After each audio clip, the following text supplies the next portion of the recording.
Phoenix পাখি, এই শব্দটার সঙ্গে আমরা কম বেশি সবাই পরিচিত। ফিনিক্স পাখি আসলে কি?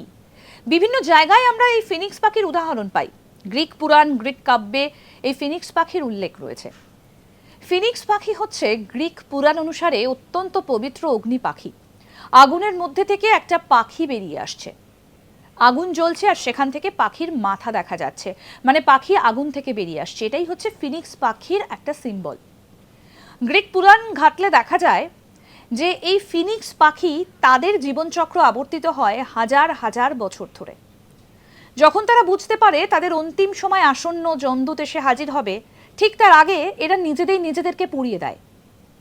আর তারপর সেই ছাই থেকে বা ভস্ম থেকে আবির্ভূত হয় আবার একটা নতুন জীবন, আবার এক পাখির জন্ম হয়।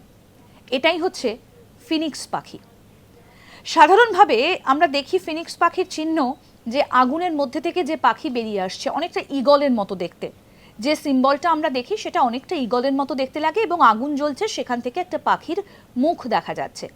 অর্থাৎ যেখানেই নতুনত্বের আভাস, সেখান থেকেই ফিনিক্স পাখির জন্ম, মানে নতুন আশা। দেখতে থাকুন আজ তাক বাংলার ইউটিউব চ্যানেল, সাবস্ক্রাইব করুন।